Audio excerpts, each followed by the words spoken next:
और बड़ी खबर है ईरान पर हमले की तैयारी को लेकर, और ये फाइनल तैयारी है क्योंकि डोनाल्ड ट्रंप को आज ब्रीफ सेंट्रल कमांड करेगा। ब्रैड कूपर हमले की पूरी प्लानिंग बताएंगे और एक्सियोस ने अमेरिकी ऑफिसर्स के हवाले से इसको लेकर बड़ा दावा किया है।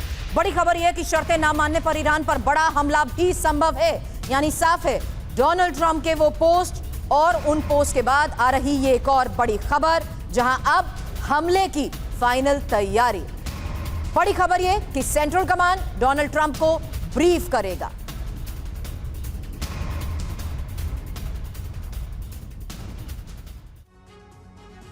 ईरान पर हमले का काउंटडाउन, अमेरिका से बड़ी खबर आ गई। सेंटकॉम कमांडर आज ट्रंप को ब्रीफिंग देने जा रहे हैं। सेंट्रल कमांड ने हमले की पूरी तैयारी कर ली है, ईरान के इंफ्रा ठिकानों पर बमबारी करने की। अमेरिका छोटा लेकिन ताकतवर हमला करेगा, इसके आसार बनते जा रहे हैं। क्या शनिवार को हमला होगा? 26 फरवरी को भी सेंटकॉम ने ब्रीफिंग दी थी। 28 फरवरी को ईरान पर बड़ा हमला हुआ था। 26 फरवरी को गुरुवार, 28 फरवरी को शनिवार था। आज गुरुवार है, क्या 2 मई यानी शनिवार को फिर से हमला होगा? यह सवाल उठ खड़ा हुआ है। ईरान पर हमला क्यों होगा? इसके लिए तो कई रीजंस नजर आते हैं। पिछले कई दिनों से ईरान के साथ डेडलॉक बना हुआ है।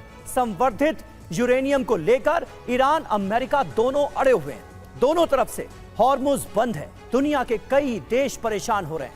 ईरान को अपनी शर्तों से झुकाने के लिए डोनाल्ड ट्रंप हमला कर सकते हैं, इसके आसार बढ़ते हुए नजर आ रहे हैं।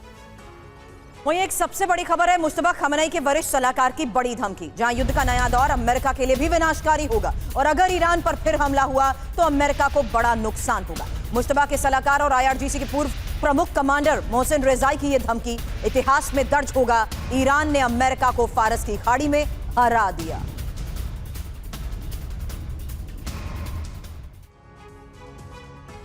तो अगर ईरान पर हमला हुआ तो महाविनाशक जंग छिड़ सकती है। बड़ी बात यह है कि खामनेई के वरिष्ठ सलाहकार मोहसिन रेजाई ने धमकी दी है, फिर से ईरान पर हमला करने की ना सोचे अमेरिका। इस बार हमले का जवाब पहले से भी कहीं ज्यादा बड़ा होगा।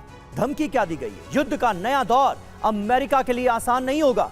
अमेरिका का नया युद्ध उसके लिए विनाशकारी साबित होगा, यह कह रहा है ईरान। इस बार अमेरिका को पहले से भी कहीं ज्यादा तबाही झेलनी पड़ेगी। ईरान का हमला इतिहास में दर्ज किया जाएगा।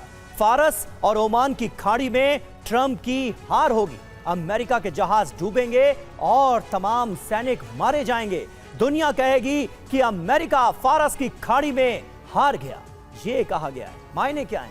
ईरान की पहले से ज्यादा बड़ी जंगी तैयारी सामने आई है और ईरान खुद को बड़े पैमाने पर तैयार कर अमेरिका को धमका रहा है।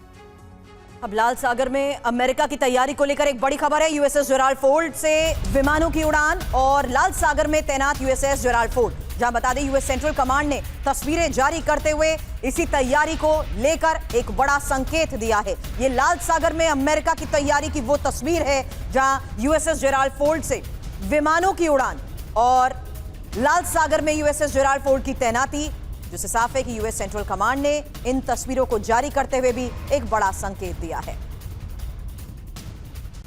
वहीं स्ट्रेट ऑफ हॉर्मुज पर अमेरिकी सेंट्रल कमांड का भी दावा, जहां हॉर्मुज नाकेबंदी में सफल रहा अमेरिका। 2 हफ्ते से ईरान के जहाज ना जा रहे हैं ना आ रहे हैं। सेंटकॉम का दावा कि नाकेबंदी अमेरिका की सफल है।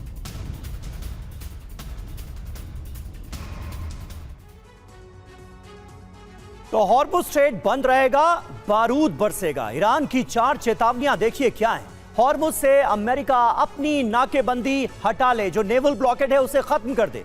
नाकेबंदी नहीं हटने पर ईरान एक्शन लेगा। अमेरिकी सेना आगे बढ़ी तो तेहरान की तरफ से जवाब दिया जाएगा। अमेरिका के खिलाफ ईरान तुरंत एक्शन लेगा, ये बता दिया गया है। हालांकि ईरान करेगा क्या, ये एक बहुत बड़ा सवाल है क्योंकि अमेरिकी वॉरशिप पर हमले संभव हैं और समुद्री माइंस में धमाके भी हो सकते हैं। जी हां, और देखिए ईरान की जिद की वजह से ट्रंप का धैर्य समाप्त हो चुका है। अब ट्रंप ने ईरान के खिलाफ नई रणनीति बनाई।